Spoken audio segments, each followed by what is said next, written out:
Bom dia a todos e todas presentes. Hoje vamos falar do primeiro game de uma das minhas franquias favoritas da vida, Metro. Nesse caso, Metro 2033 Redux. O original não tá mais disponível para venda, então vamos com o remake mesmo. I was born in Moscow, but I remember nothing of that time. I was just an infant when the old world was destroyed in the flames of nuclear fire.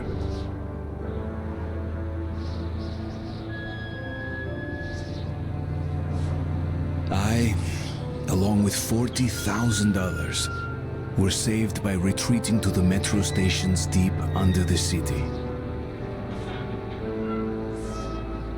Now, 20 years have passed, and going up into the embrace of an endless winter was left to a few brave souls.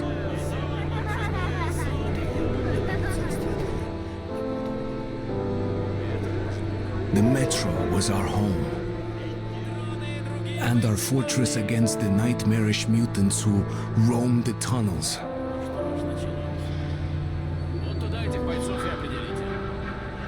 Still, we never gave up hope that we would return to the surface. But one day, a new threat appeared, and we found ourselves in a war to determine the very existence of our species.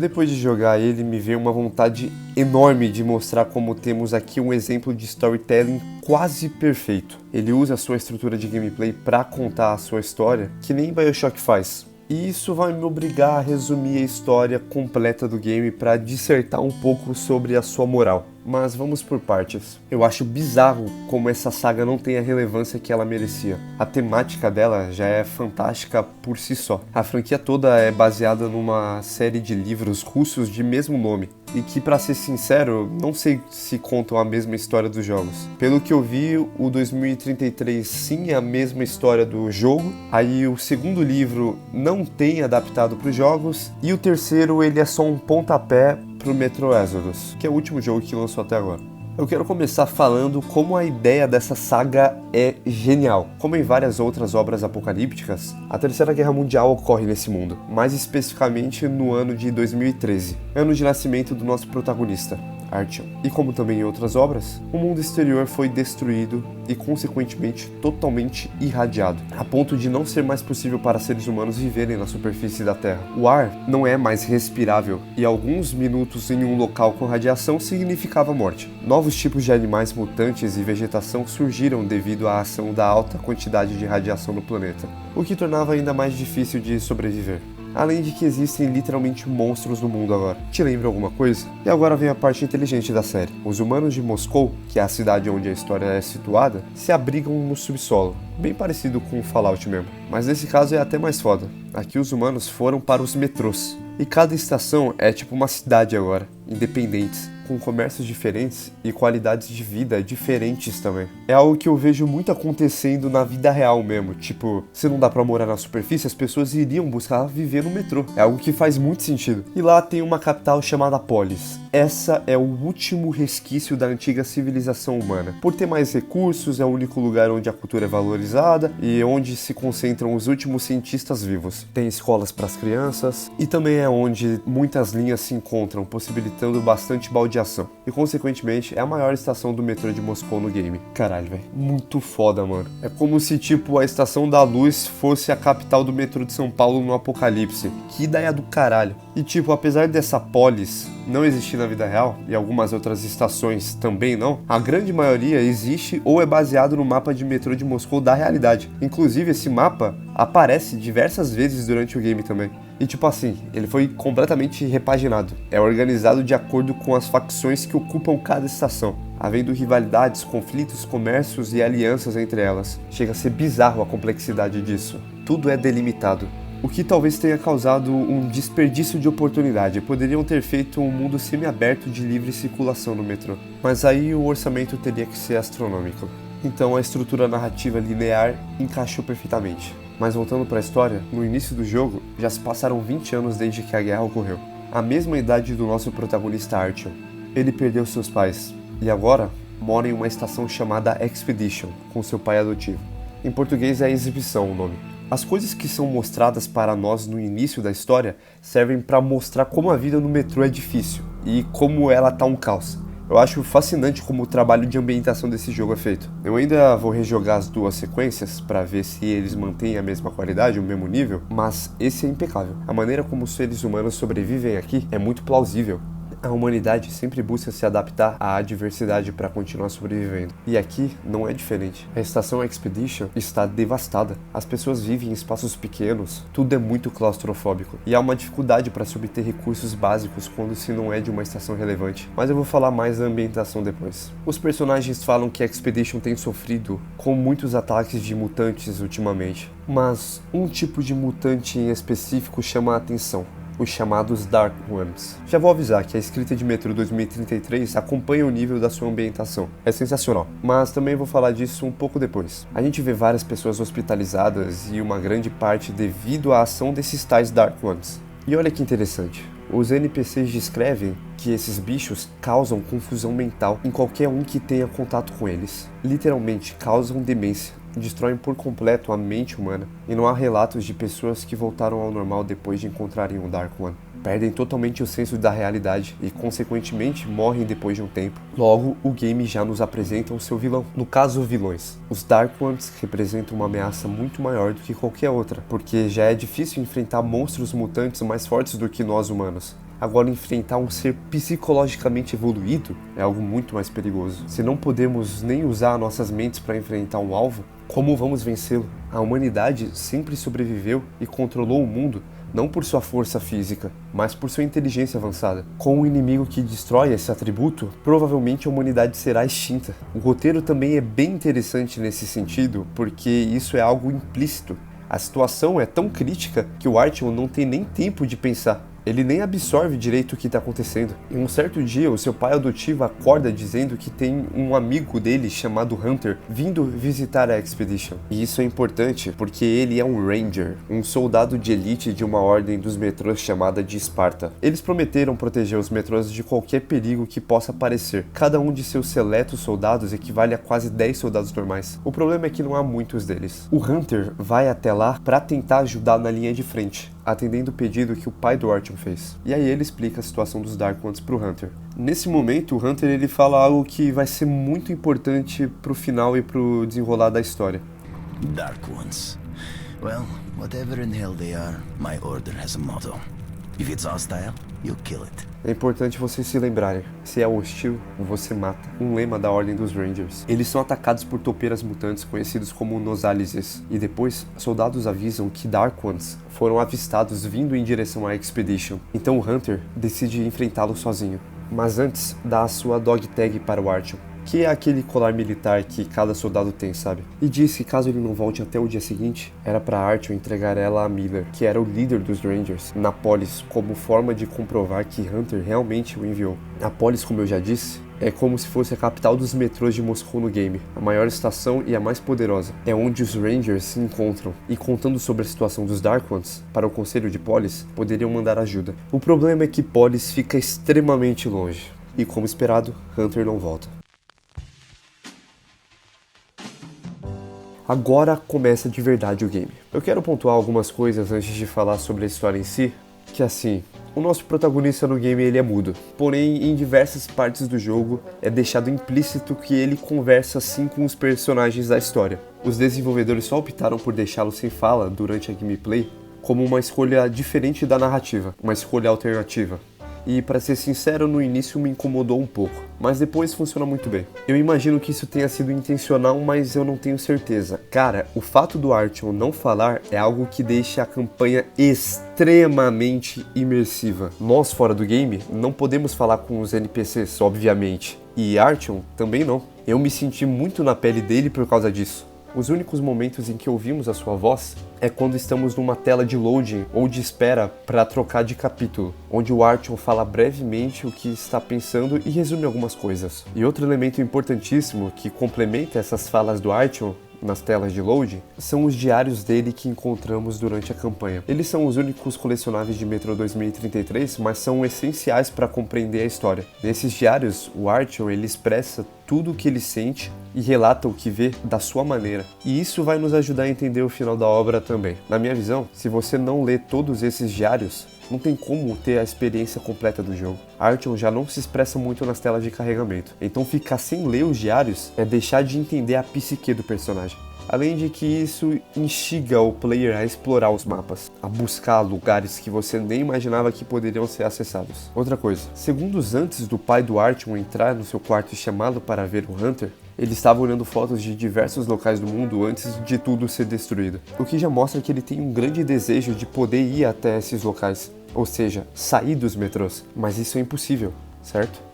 Guarda isso que no futuro vai ser bem importante. Em sua jornada, ele tem várias armas, troca elas diversas vezes e também as modificam em armeiros. Se eu não me engano, isso aqui não tinha no Metro 2033 original, mas vambora. Ele também consegue ligar uma luz que deve ser constantemente carregada por um mini gerador portátil, usa facas, granadas, pode obter um óculos de visão noturna no caminho, usa kits médicos e na superfície ou em áreas específicas com muita radiação, utiliza máscaras de gás que o impedem de morrer pelo ar tóxico, tendo que trocar o filtro dela constantemente. Ou seja, a gameplay é muito imersiva, e fizeram isso com poucos elementos. Metro 2033 não é um game lotado de mecânicas e mesmo assim me fez me sentir absorvido naquele mundo. Nas dificuldades mais altas morremos muito fácil e temos que administrar os recursos para não acabarem, mesmo que eu pelo menos não tenha sofrido tanto com a parada dos recursos.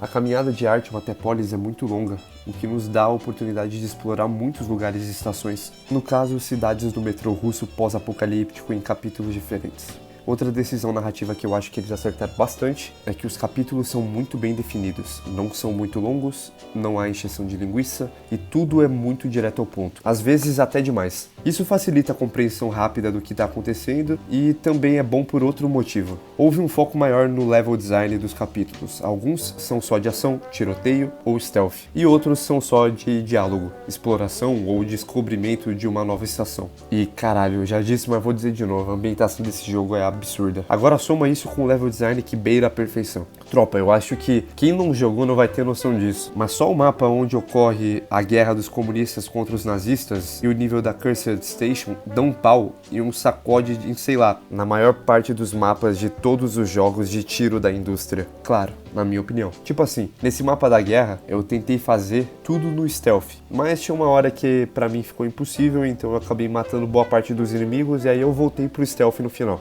Só que aí eu fui pesquisar como fazia esse mapa no stealth e cara, tem todo um caminho secreto que eu não fazia a menor ideia de que existia. É absurdo. Tanto o combate contra monstros e humanos ou o stealth contra os dois é foda demais, cara. Você fica apreensivo porque chegar até onde você tá foi difícil demais e demorado demais. Tudo aqui é muito perigoso, tanto na narrativa quanto na gameplay. Artyom morre muito fácil, então o game incentiva sempre a adotarmos o stealth. Claro, jogando nas dificuldades originais que foram feitas para tornar o jogo mais difícil mesmo, às vezes até é frustrante, e isso é algo que torna tudo mais imersivo ainda. Temos que tomar bastante cuidado, senão morremos muito rápido. Mas vamos voltar para a história agora.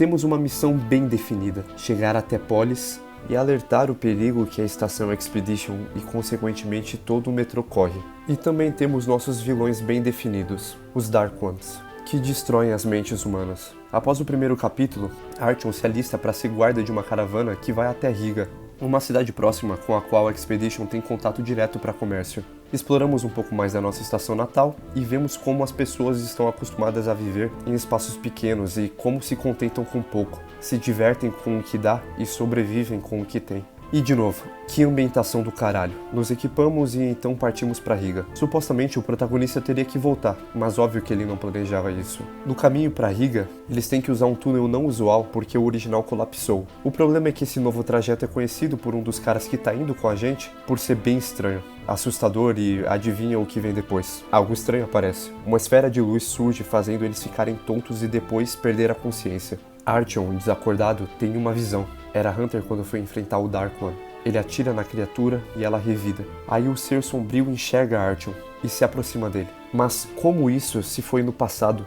É como se Artyom estivesse mentalmente naquele momento, mesmo que fisicamente não estivesse. O estranho mesmo é aquele ser não tentar nos atacar. Ele se aproxima e vai embora depois. Mas Hunter atira nele pelas costas, cumprindo assim a sua missão. O protagonista desperta e acorda um dos companheiros. Os outros permanecem desacordados. O grupo é atacado por Nosálises, um é pego e os outros 3 conseguem chegar até Riga. Na cidade eles comemoram por terem sobrevivido, bebem e saúdam Artyom, já que se não fosse por ele, geral ali estaria morto. Se espalham os boatos de que ele é imune às armadilhas mentais dos túneis, e um cara chamado Bourbon entra em contato para ter ajuda para chegar até a Dry Station, a estação seca. E para isso ele oferece em troca sua AK. Como é caminho até Polis, o protagonista aceita.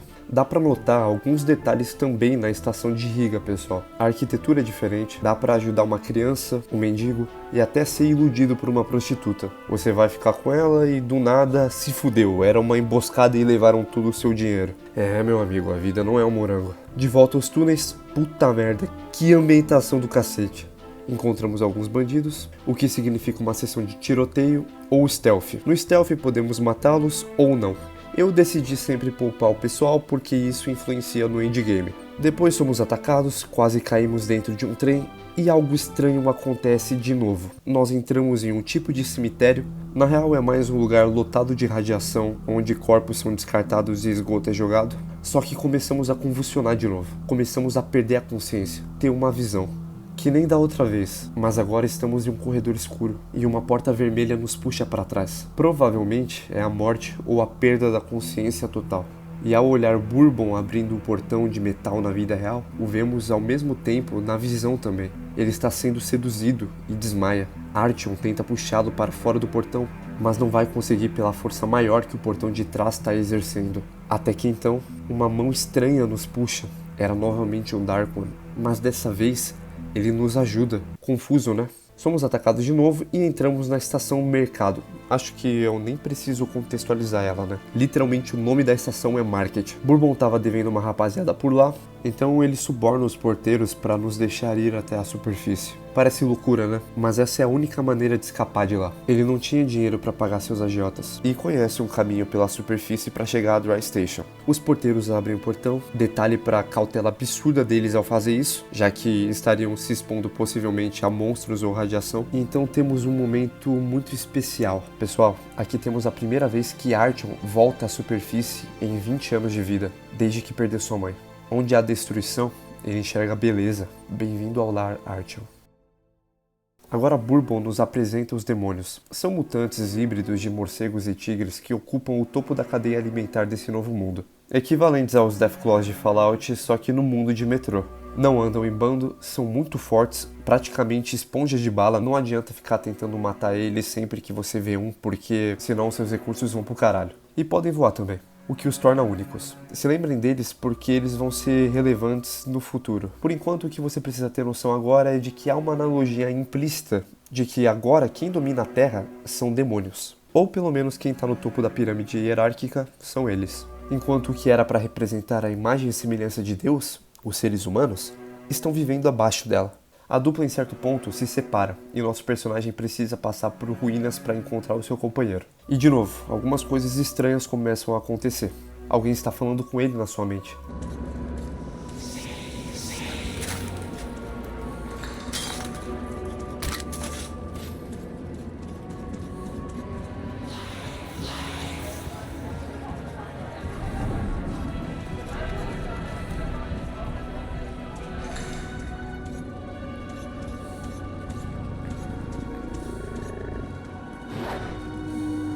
Ele anda um pouco e descobre que era um Dark One de novo. Já tá bem claro nesse ponto que eles estão querendo contactá-lo, só não sabemos pra quê. Ele anda mais um pouco e agora estamos em um parquinho destruído. Mas em um piscar de olhos estamos no passado, vendo como ele era antes da guerra, cheio de vida e pessoas. É o Dark One nos mostrando algo ali. Aí somos atacados por Stalkers, mutantes de lobos e sei lá mais o que caçam em matilha. Ou seja, se um te ver, vão avisar os outros uivando. Temos que matá-los o mais rápido possível para isso não acontecer. Mas, deixando bem claro, isso é praticamente impossível. Eles vão uivar e vão avisar os outros. Explorando a área, chegamos em um apartamento. Nossa lanterna não funciona aqui. E, de novo, uma visão.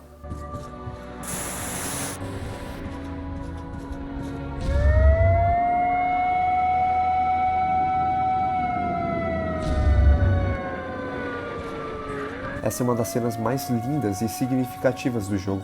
Claramente o Dark One quer nos dizer algo. Essa é uma cena totalmente perdível durante a campanha, que só vê quem explora o lugar. Mas é bem importante porque claramente há algo errado nessa história. Eles nos mostram o passado por alguma razão. Vamos continuar. Somos atacados por mutantes de novo, stalkers e demônios. Podemos também de maneira opcional encontrar um local onde o Hunter se abrigou antes de chegar em Expedition. Dá karma bom inclusive isso. Achamos uma entrada de volta para o metrô e chegamos na Dry Station. Mas há outro problema. Bourbon também deve para a rapaziada de lá. Ele é pego pelo líder dos bandidos, temos outra sessão de stealth, entramos onde ele estava, distraímos o guarda, mas aí ele tenta revidar e é morto. Um triste fim para o nosso amigo. Só que do nada, saindo do teto, conhecemos outro personagem, Khan. Tem uma simbologia para isso dele sair de cima, mas por enquanto vamos deixar de lado. Esse cara novo, ele precisa ir para Cursed Station, a estação amaldiçoada. Ele diz para sairmos logo de lá, senão chegariam outros inimigos. E a dupla vaza por um túnel que Khan conhecia. E o que tem lá? Adivinha. Há algo estranho pra caralho. Esse túnel tá fadado a reviver o passado. Ouvimos vozes no cano, vemos espíritos de pessoas mortas e até trens fantasmas, nos deixando claro uma coisa. Em Metrô, além da radiação e mutantes, temos o elemento sobrenatural. E percebemos uma coisa também. Esse Khan tem uma clara ligação com as forças do além. E ele é quase um filósofo. Entende tudo melhor do que qualquer outra pessoa. Sabe de coisas que ninguém sabe. De novo, nós vemos uma anomalia elétrica. E logo após, ele solta uma frase extremamente importante para o contexto da história. Wicked phenomenon, yes. But, you know, it's not any more evil than, say, fire. It all depends on your point of view. Try to get a better understanding of things before you make your judgment. Let's move out now.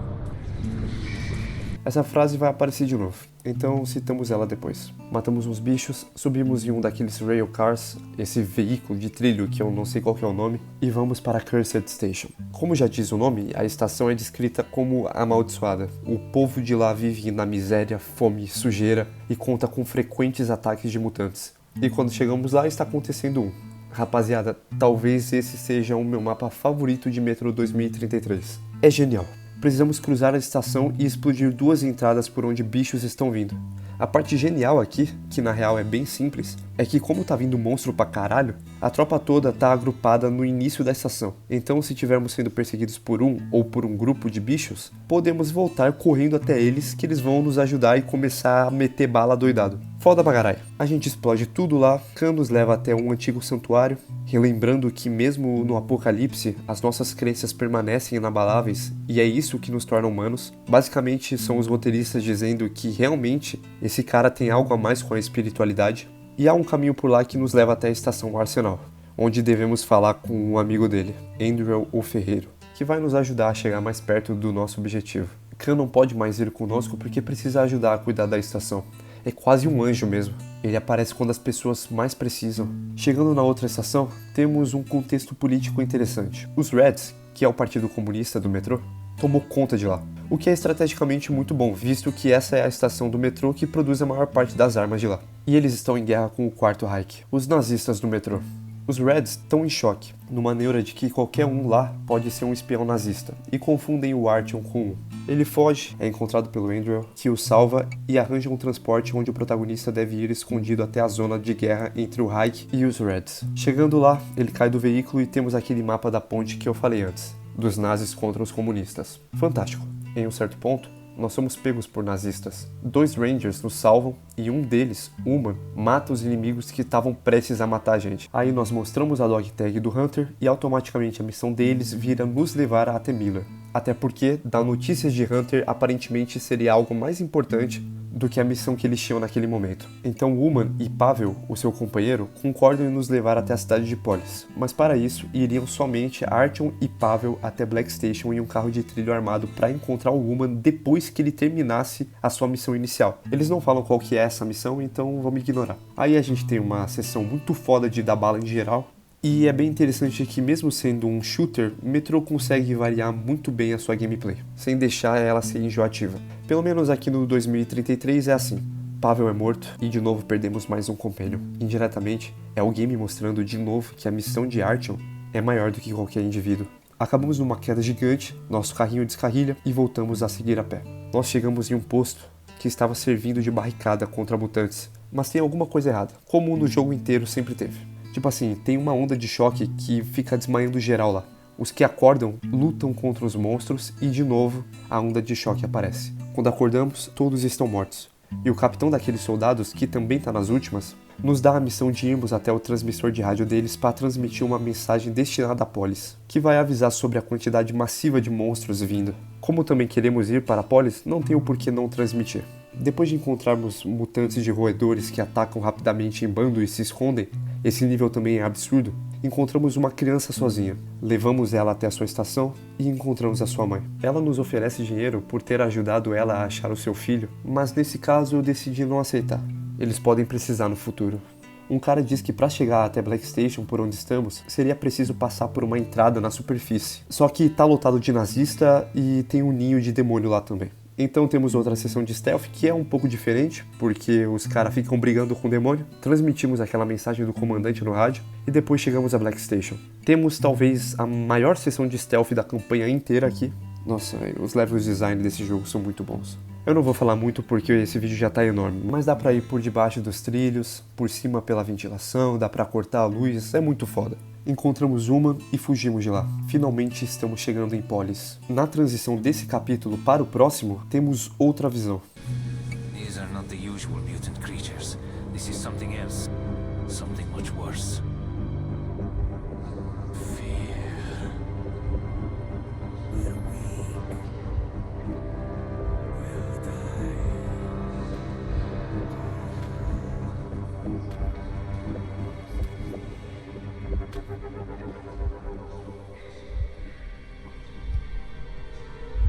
Even children hated by their parents try to love and understand them. We wish to understand you and help you. What is he doing? We want help.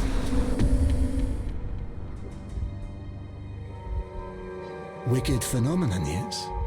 But, you know, it's not any more evil than, say, fire. It all depends on your point of view. Try to get a better understanding of things before you make your judgment. Let's move out now. It's not safe here.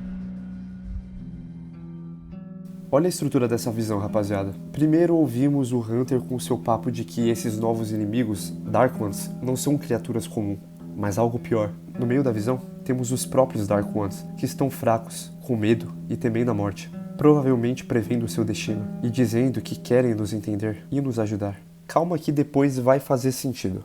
Na parte final da visão, ouvimos Khan, alguém mais ligado no mundo sobrenatural, dizendo exatamente o que ele disse quando vagamos pelos túneis. Tudo depende do nosso ponto de vista, do que é certo e errado, bem e mal. Primeiro temos alguém que odeia o suposto inimigo, depois esse próprio inimigo, e por fim, alguém que simpatiza com eles, que diz que pode haver outro ponto de vista. Eu vou falar mais disso depois. Voltando para a história de novo, Artyom fez o impossível, está em Polis. Contra todas as probabilidades, ele conseguiu, quase como se fosse o destino. A gente passa muito pouco tempo em Polis, dava pra terem explorado melhor ela, só que dá pra ver como essa estação é diferente. Ela é gigante e até a sua arquitetura é muito mais exótica e conservada comparada com o resto do metrô. Conversamos com o líder dos Rangers, Coronel Miller, provavelmente o personagem mais importante da saga depois do Artyom, e explicamos a tal ameaça dos Dark Ones. Então o coronel tenta contactar o conselho para mandar ajuda até a Expedition, mas eles recusam, pela falta de recursos. Isso gera revolta, só que há uma esperança ainda. Há relatos de antigas bases de mísseis na cidade, que ainda são operacionais e poderiam ser jogados no ninho dos Dark Ones. Só que para isso, eles deveriam ser ativados fisicamente no centro de comando D6. Mas adivinha, ninguém sabe onde fica. Tem uma grande biblioteca na superfície que pode conter essa informação. Aí adivinha o que fazem? Formam uma expedição para isso. Inclusive, se eu não me engano, essa biblioteca existe na vida real. E puta que pariu, esses cenários são do cacete mesmo. Enfrentamos mais Stalkers, entramos na biblioteca e um demônio fica nos perseguindo. Chegando no grande salão, ele entra pela janela e fere um dos soldados. Miller diz que precisa levar ele de volta para Polis, porque senão o cara vai morrer. Então os dois não vão mais continuar conosco. Estamos novamente sozinhos. Precisamos continuar até a sala dos arquivos. Aí nós passamos pelos librarians, os bibliotecários, que se nós olharmos mirando para eles, eles não nos atacam. E detalhe, matar eles dá bastante karma ruim. Então temos outra sessão de stealth. Eu acho bem da hora que temos sessões de stealth tanto contra monstros e humanos e sessões de ação com os dois também. Varia bastante a gameplay. Aí finalmente achamos os arquivos do D6. Miller volta para nos buscar num carro na superfície mesmo e nos leva até uma base também na superfície, feito dentro de uma igreja para discutirem o próximo passo. Dentro de lá podemos pegar qualquer arma do game que quisermos, modificá-las de todas as maneiras possíveis para irmos até a nossa última missão. É o jogo liberando o roleplay para a missão final. Mas antes, nós encontramos o Khan novamente. E de novo ele nos alerta. Hello there, Artyom. I told you we'd meet again. It's a nice base the Rangers got themselves. I heard you received no help from Polis. What's your next move? Keeping silent, you're turning into a Ranger. Take a close look at the road you follow, Artyom, and be aware of how it might end. You reap what you sow, Artyom. Force answers force. War breeds war, and death only brings death. To break this vicious circle, one must do more than just act without any thought or doubt. Well, Artyom, I've been chatting here for far too long. It's time to go. Você colhe o que planta. Para quebrar esse ciclo vicioso, você precisa mais do que só agir sem pensar ou sem dúvida. Frases que vão fazer muito mais sentido finalizando a campanha. Indo para o centro de comando D6, desmaiamos de novo. São os Dark Ones novamente.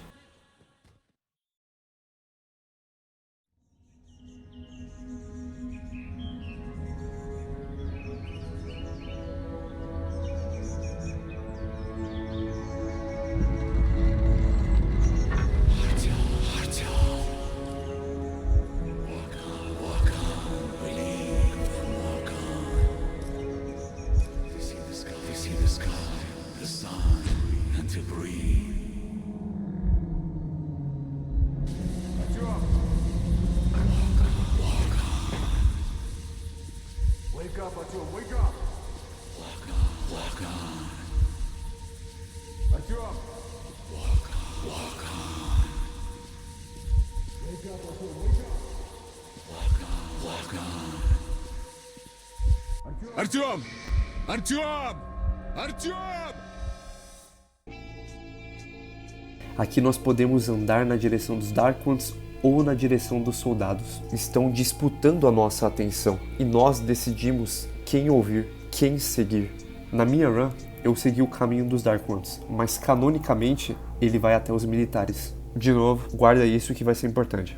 Voltando para a campanha, matamos uns bichos com lança-chamas, depois matamos mais bichos, perdemos o soldado, matamos mais monstros, enfrentamos aranhas sensíveis à luz, mecânica muito da hora inclusive, no vídeo do Last Light eu vou falar mais dela, e encontramos uma estação funcional. Pela primeira vez, Artyom vê um trem em funcionamento. Os Rangers o ligam e o usam para chegar até D6. Na instalação, eles chegam em uma sala de operações ativa, então ativamos o elevador da base e descemos até o nível que dava acesso até o sistema de lá. Eles precisam reativar o reator no último nível. Matam uma biomassa mutante bizarra, bem no estilo Resident Evil, que estava causando o problema da energia, e eles finalmente obtêm o controle total de lá. Com as luzes acesas, percebemos que D6 não é só uma estação de controle, é uma base militar completa, do nível que nenhum habitante do metrô jamais viu. Pegamos o dispositivo de direcionamento dos mísseis e partimos de trem em direção à torre mais alta de Moscou. Quando saímos do metrô, o lado externo está lotado de monstros e tempestade de neve,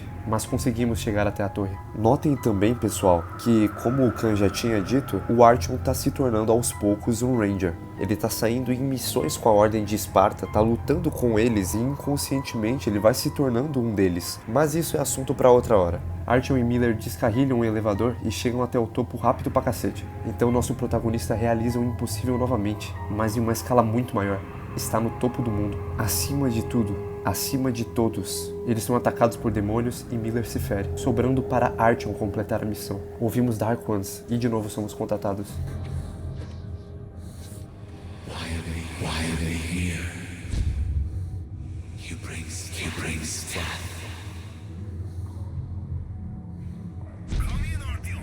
Eles sabem o que ele está prestes a fazer. Chegando ao topo, posicionamos a mira. Mas de novo, uma intervenção psíquica.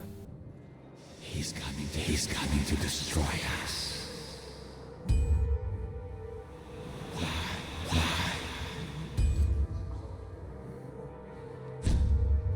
He cannot be allowed.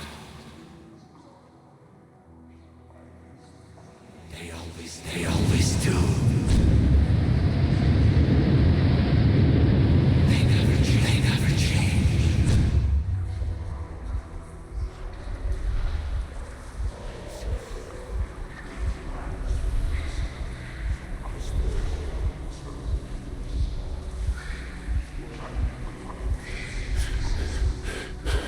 You will be stopped.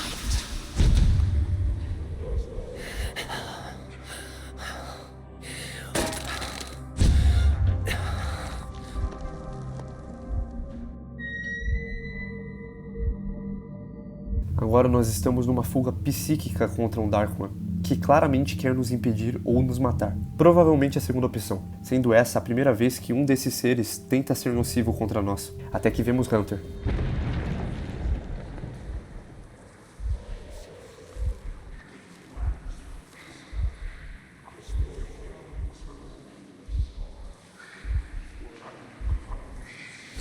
If it's hostile, you kill it.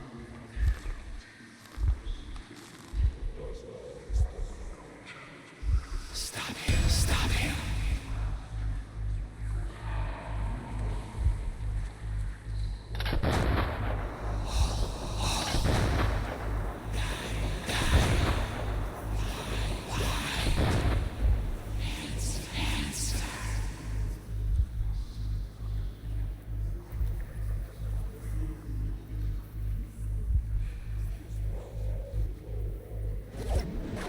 You reap what you sow, Atin. Force answers force. War breeds war, and death only brings death. To break this vicious circle, one must do more than just act without any thought or doubt. 20 seconds to homing procedure completion. Death. Save. 10 seconds to homing procedure completion. He does not understand.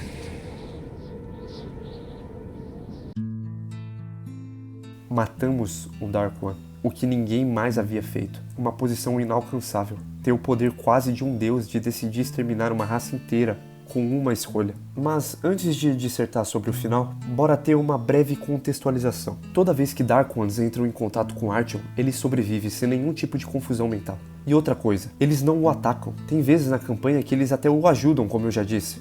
E isso o próprio player deve perceber sozinho, porque não é algo tão óbvio. A direção do jogo faz isso muito bem. Inicialmente, entrar em contato com os Dark Ones dá medo, pois eles são a ameaça e não devemos discutir isso, certo? Só que se o player for atento, ele percebe que não tá correndo perigo ali. Em conjunto de todo esse contexto dos Dark Ones, entra o sistema de karma. Talvez esse seja o melhor sistema de karma em um jogo linear que eu já vi, e se pá, até o melhor que eu já joguei, junto com os de Fallout New Vegas e Red Dead. Talvez também tenha algum outro que eu não me lembro agora. Eu amo que nada aqui é óbvio. Você precisa descobrir sozinho esse sistema, igual temos que descobrir sozinhos que os Dark Ones não apresentam perigo para nós. Não há um tutorial explicando como karma de Metro funciona. Você consegue karma bom ou ruim naturalmente de acordo com as suas ações. E não, Metro 2033 não é um jogo de escolhas, é um jogo de ações e dilemas, às vezes imperceptíveis. Dar uma bala, que é o dinheiro desse universo, a um mendigo ou uma criança, karma bom. Matar uma mãe mutante na frente dos seus filhotes, karma ruim. Nocautear inimigos no stealth e não matá-los, karma bom. Roubar, karma ruim. Ouvir as pessoas e as suas histórias, ser atencioso com elas, karma bom. Não ajudar o próximo, karma ruim. E principalmente, se aproximar dos Dark Ones, karma bom. Esse sistema é tão bem feito que não há como você saber se você tá com karma suficientemente positivo ou negativo. Não é que nem Mass Effect ou o próprio Red Dead ou Fallout, em que sempre é estampado na tua cara isso. Eu acho que boa parte do público talvez nem perceba que exista karma no primeiro metrô, e as coisas são tão naturais. Eu dei o exemplo antes de matar uma mutante na frente dos seus filhotes, só que, cara, olha o contexto disso. Você tá explorando a superfície, que é um lugar extremamente perigoso. Entra em um prédio e fica atento. Eu atravessei aquela área toda preparado para puxar o gatilho, ouvindo barulhos de monstros. E quando eu vi um monstro, eu nem pensei 2 vezes. Atirei e foda-se, mas vi os filhotes ali. Até pensei em atirar, mas não, eu não fiz. Eu percebi que aquilo não seria certo. Aí eu continuei a minha gameplay. Depois que eu terminei a campanha, eu pesquisei todos os possíveis pontos de moralidade do game. E atirar naquela mãe, ou na sua ninhada, dá karma ruim. E eu não fazia ideia. Quando você ganha karma ruim, a tela fica preta, escurece. Agora quando você ganha karma bom, a tela pisca e fica clara, parece uma granada de flash. E isso explica o fim do game também. Ao fazer coisas boas, ajudar quem precisa e evitar banhos de sangue, Artyom, na minha interpretação, se torna mais consciente. Uma pessoa melhor e passa a perceber os detalhes do mundo. Aos poucos, ele se torna menos ignorante. O Artyom expande a sua visão. Deixa de ser egoísta e passa a enxergar o mundo de maneira coletiva. Eu até acho que eu usei o termo errado nessa análise. Não é um sistema de bem e mal. Quando o flash branco aparece na tela, o Artyom está se tornando alguém mais sensível. Ele ganha sensibilidade. Não são pontos de bem e mal, são pontos de esclarecimento. Por isso consegue perceber coisas que não seriam possíveis caso ele não tivesse visto o outro lado das coisas. Pena que isso é quase irreal na sociedade onde o Artyom se encontra. Pensa comigo, se isso fosse uma história real, ele ficaria atento a essas coisas ou se concentraria em sobreviver, comer algo antes de dormir? A prioridade dele é manter o metrô seguro. Ele crê fielmente que a sua missão é mais importante do que qualquer outra coisa. Salvar a humanidade é o ápice da sua vida. Então, por que deixar vivo inimigos que podem te matar depois? Por que gastar balas entregando elas a necessitados, se você pode usá-las depois? Para que escutar pessoas com histórias sem importância para o grande clímax da sua? Por que ouvir e se aproximar dos tais vilões da sua jornada? Isso é algo improvável. Eu sou mais importante que todos porque eu sou o único que pode cumprir essa missão. Então, o que tá no meu caminho deve ser deixado para trás. No fim das contas, o foco de Metro 2033 é a sua missão e não as pessoas. E por isso que o fim dele é baseado nisso, em conservar a vida ou cumprir a missão. É uma dicotomia. Claro que tem muita interpretação minha nisso tudo, até porque temos pouco contato com o que o protagonista pensa. Mas isso é algo que me faz admirar ainda mais a coragem do roteiro, porque o final verdadeiro de Metro 2033 é triste. Seconds to homing procedure completion.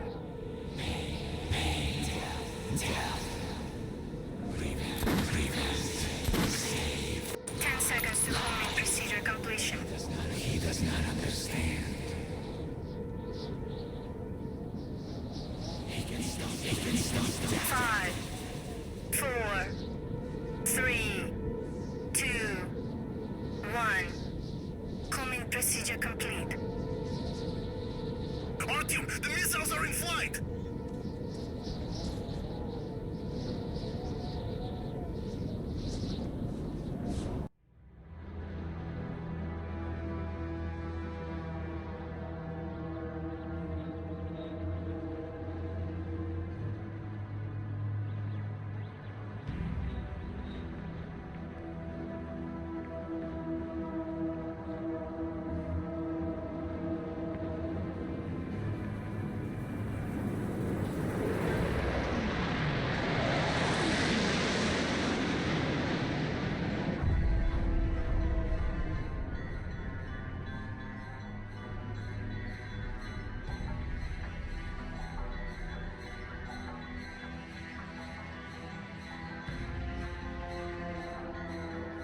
A wise man once said, "He who leads a war for the love of his fellow men will defeat his enemies."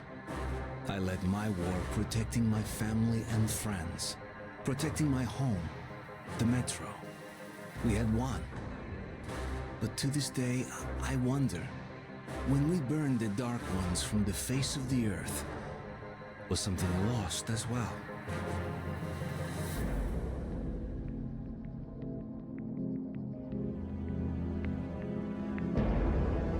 Artyom, ao chegar ao topo da torre, redireciona a mira para o covil dos Dark Ones e dá a ordem para lançar os mísseis. Ele não tem clara evidência do que está ocorrendo, ou se teve alguma, só ignorou e deixou passar. Esse tempo todo Dark Ones são humanos evoluídos que buscam a paz, mas sempre que entram em contato com pessoas, elas perdiam sua sanidade por algum motivo desconhecido, talvez por serem avançados demais e as mentes humanas não suportarem esse contato, mas não queriam fazer isso, não queriam prejudicar ninguém, eles eram o próximo passo da evolução, e em tudo o que faziam, não havia um mal explícito. Talvez até buscassem trazer o seu conhecimento para a humanidade. Eu digo isso porque eu ainda não rejoguei o Last Light, então não lembro se eles explicam isso na sequência, mas o que buscavam era a paz. E olha as analogias dessa fase final.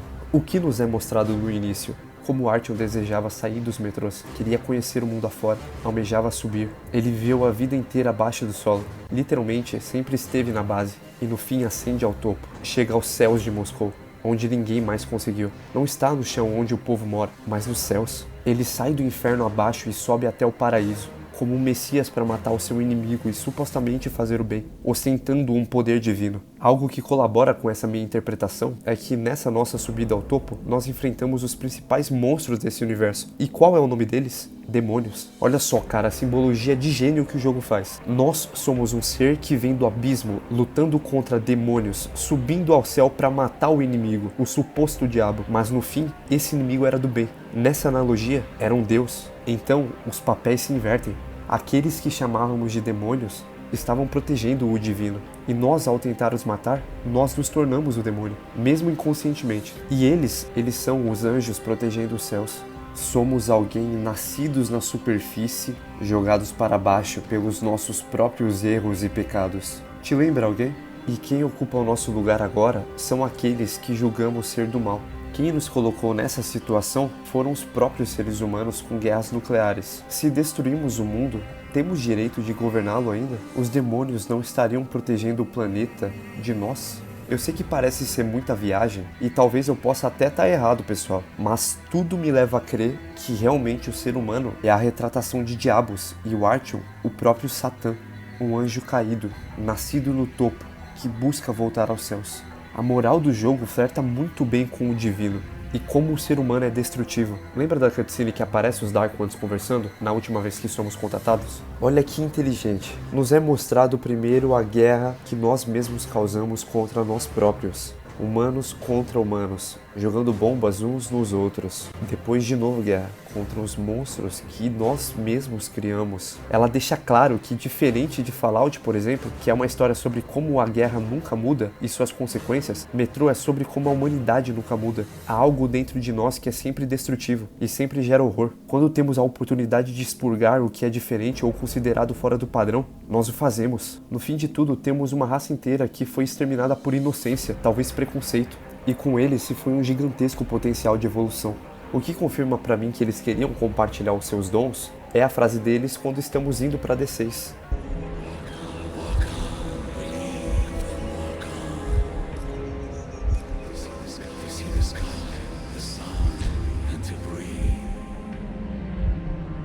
Dizem para seguir em frente para ver o céu, o sol e respirar.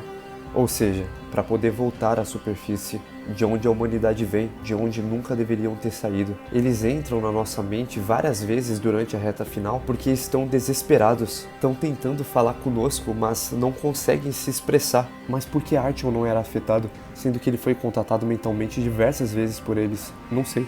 O jogo não explica. E para ser sincero, nem precisa. Por conta da sua falta de sensibilidade e baixa moral, ele condenou uma espécie inteira à morte e talvez à salvação da sua. Tudo por não prestar atenção nos detalhes, deixá-los despercebidos. Aqueles momentos que eles mostraram do passado para nós, quando saímos para a superfície pela primeira vez, são os Dark Ones, querendo relembrar como era o passado para mostrar a destruição que esse ciclo de guerra e ódio gera. A devastação de povos e ambientes é o que aguarda caso essa destruição não pare. Lembra daquela cutscene quando estávamos chegando em Polis? Primeiro ouvimos Hunter. These are not the usual mutant creatures. This is something else. Something much worse. Aí os Dark Ones dizem o seguinte: Even children hated by their parents try to love and understand them. We wish to understand you and help you. A analogia aqui é claríssima.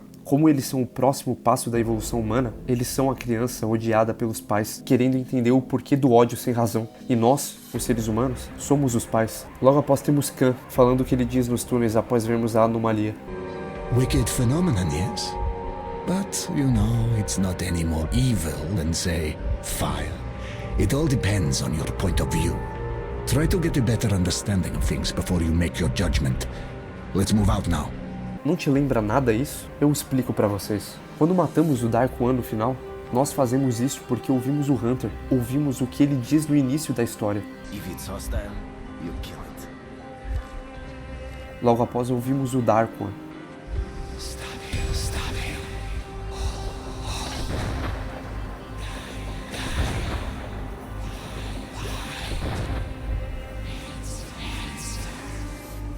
E por fim, ouvimos o que o Khan disse na igreja. You reap what you sow, Atu. Force answers force. War breeds war, and death only brings death. To break this vicious circle, one must do more than just act without any thought or doubt. É a mesma estrutura nas duas cutscenes. Tá vendo a maneira brilhante com que o roteiro implicitamente mostra que temos duas escolhas e duas visões de mundo diferentes? Uma a de Hunter e a outra de Khan. Uma em que só existe o bem e o mal, preto no branco. A outra em que tons de cinza existem e que nem tudo é o que parece. Em que literalmente colhemos o que cultivamos. A humanidade nesse mundo chegou nessa catástrofe através da guerra. E de novo temos um representante da humanidade mandando um povo para os ares. O que vocês acham que isso vai gerar? É um ciclo vicioso. Caso existissem outros Dark Ones, provavelmente não iriam nos perdoar. Será que não haveria outra guerra? Os personagens de Khan e Hunter, apesar de aparecerem pouco, servem como antônimos, opostos, que simbolizam a escolha final do jogador, destruir ou não o suposto inimigo. Lembram da primeira vez que vemos o Khan? Ele cai do telhado. O que isso significa? Ele desceu do céu, é um mensageiro do além. Não que ele seja algo divino, mas tem um acesso a mais ao mundo espiritual quando comparado com pessoas normais. Olha que inteligente, cara. Em nenhum momento o game fala disso. Ele deixa o próprio player perceber ou não os sinais dos Dark Ones. Tá vendo como a imersão aumenta muito? Isso parece muito óbvio, pessoal, porque eu tô escancarando os fatos na cara de vocês. Mas pra, sei lá, 80% dos players, eles não fazem um final bom porque não percebem os sinais. É muito difícil o player casual prestar atenção nisso. A Artyom perceber esses detalhes significa o player os notar também. Com o Artyom conseguindo mais pontos de sensibilidade, nós também vamos percebendo que há algo escondido naquele mundo, naquela história. A mesma coisa para caso se não percebermos os pontos. Por que você vai buscar fazer o diferente se não tem nenhuma alteração na sua história? Pegar o dinheiro por ter ajudado uma criança até chegar à sua mãe ou recusá-lo para que os dois tenham mais condições? Eles não precisam disso. Eu sim. Eu tô numa missão de salvar o meu povo. Esse tipo de pensamento cega o Artyom e também o player. O próprio Luke Salamander fez essa escolha. Take him or refuse? Vou pegar, se dane. Ele não deixou o dinheiro com eles e depois fez o final ruim. O ser humano teme o desconhecido e isso o cega para possíveis contatos pacíficos, para talvez absorver um conhecimento único. Já chega metendo bala, atire sem pensar duas vezes. Se é hostil, você mata. Mas os Dark Ones mostraram algum sinal de hostilidade? Não. Artyom simplesmente o julga, literalmente teve um preconceito deles. Claro que precisamos ter cautela, mas no caso do protagonista, talvez não tenha nem passado outra opção na cabeça dele. E se passou, como eu já disse, ele só ignorou. Afinal, ele tá fazendo bem, certo? Eu já expliquei antes pra vocês que não. Ele tem muito orgulho, é confiante demais, o cegando para o mal que ele estava fazendo.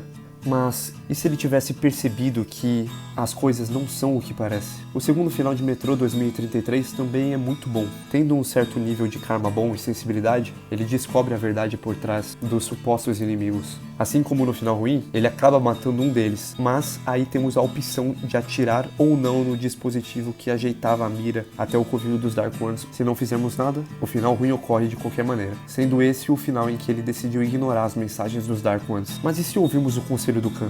E se atiramos no dispositivo? You reap what you sow, Atu. Force answers force. War breeds war, and death only brings death. To break this vicious circle, one must do more than just act without any thought or doubt. 20 seconds to homing procedure completion.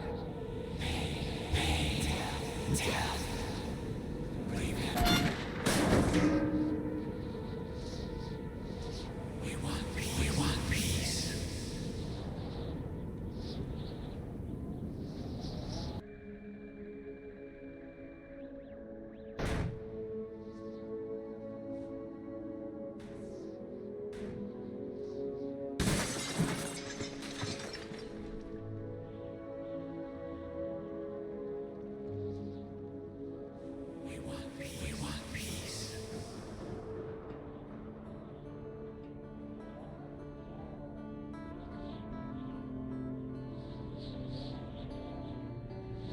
H.G. Wells once wrote, "If we don't end wars, wars will end us." And somehow, I stopped my war. At the time, I couldn't say what had made me spare the Dark Ones. But I came to realize that the strange visions that haunted my journey were their attempts to reach out to us. I don't know if I was the first to communicate with them, but I will not be the last. They are among us now. And the future, our future, stretches before us like an endless metro tunnel.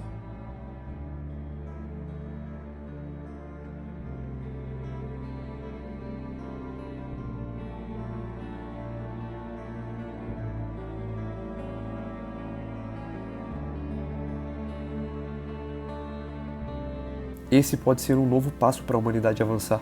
Mas, claro, não foi isso que realmente aconteceu. É apenas um final alternativo. Os dois finais fazem muito sentido. Pelo karma bom significa que o Artyom busca a paz e quer evitar guerras, podendo ver a real intenção dos Dark Ones. E no ruim, o contrário, ele não liga para os sinais, cego por cumprir sua missão, se convence de que só isso importa.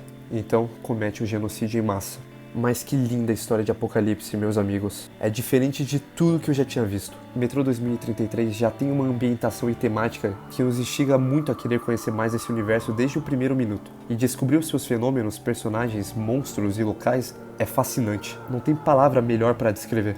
Tudo isso quando se soma uma escrita que, apesar de simples de acompanhar por ser bem linear, carrega diversos dilemas morais e nos faz questionar muito as nossas ações. Como contribuímos com o mundo e se estamos realmente fazendo o correto? Quantas vezes você já cometeu uma burrada achando que estava ajudando? Tem alguns eventos que todos nós passamos na vida. Não viver no metrô por 20 anos porque o nosso mundo não acabou ainda. Mas dilemas e questionamentos são inevitáveis. Nós aqui jogamos um conto extremamente melancólico e baixo astral, que combinado com uma trilha sonora também muito triste, cria um ambiente quase sem esperança. Acho que tudo que Metro 2033 se propõe a fazer, ele faz praticamente com perfeição. Pessoal, isso aqui beira a obra-prima. Eu decidi resumir a história toda do jogo nesse vídeo, porque para tratar da moral dele, é obrigatório ter a noção da jornada de Artyom inteira e o que ele presencia nela, que nem é em Bioshock 1, como eu já disse no início do vídeo. A estrutura narrativa desses dois games requer jogar. Se fosse um filme, teria muito menos peso. No caso de Metro, é ainda mais foda porque apesar de linear, temos dois finais que só acontecem de acordo com as nossas ações. Absurdo, mano. Que aula de storytelling. E na maior sinceridade, eu não faço ideia de como a saga Metro não entra na lista da maior parte do público do mundo dos jogos como um dos melhores games pós-apocalípticos já feitos. Isso aqui é nível Fallout, é nível Bioshock, é nível The Last of Us, entre outros. Eu sinto que eles são esquecidos, cara. Talvez seja porque eles não são tão mainstreams, não são tão famosos, né? Não furaram a bolha, mas mereciam. Bem, pessoal, esse vídeo vai chegando ao fim, espero que tenham gostado. Se sim, deixem um like, se inscrevam. E lembrem-se, nem tudo é o que parece ser, tanto para o mal, tanto para o bem. Às vezes, o excesso de inocência ou confiança nos impede de enxergar algo ruim. E outras vezes, o excesso de paranoia não nos permite enxergar algo que seja bom e sincero.